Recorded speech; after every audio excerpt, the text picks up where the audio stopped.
জয় মা বগলামুখী। আমি অ্যাস্ট্রোলজার ঝুমুয়েজ বলছি। আমার কাছে অনেকে মেসেজ করেন বা জানতে চান যে রাহুর প্রতিকার সম্বন্ধীয় কিছু একটা টিপস বা রেমেডি দেওয়ার জন্য। তাদেরকে সবাইকে বলবো অবশ্যই, যাদের জন্মকুষ্ঠিতে রাহুর প্রভাব খুব খারাপ রয়েছে তাদের এই রেমেডিটা অবশ্যই করা উচিত, এবং অর্থকে ধরে রাখার জন্য রাহুকে পাওয়ারফুল করাও খুব প্রয়োজন। এদিকে রাহুকে যদি ঠিক রাখার জন্য আমাদের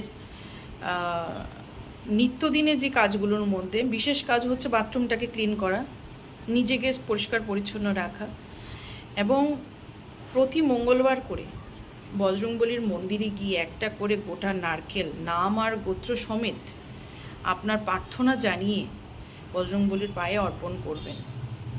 সাথে প্রতি মঙ্গলবার করে কোনো বগলা মায়ের মন্দিরে গিয়ে পুজো দেবেন, হনুমান চালিসা হনুমান মন্দিরে গিয়ে পাঠ করবেন।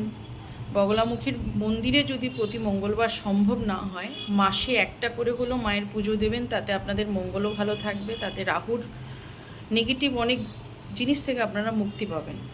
এবং আরেকটা রেমেডি যেটা দিচ্ছি, আজকে যে রেমেডিগুলো দিচ্ছি প্রত্যেক কটা কিন্তু ছোট ছোট, এগুলো খুব নোটেট করে রাখবেন, কিন্তু এগুলো কন্টিনিউয়াসলি করে যেতে হবে।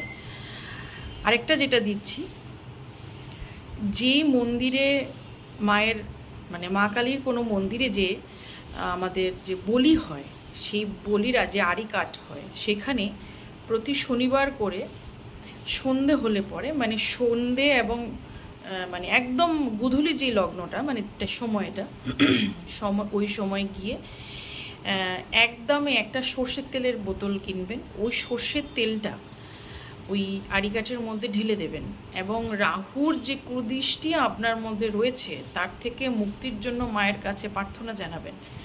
এই রেমিডিগুলো অন্ততপক্ষে টানা 3 মাস করবেন। টানা 3 মাস করে দেখুন রেজাল্ট পাবেন, এবং 100% পাবেন।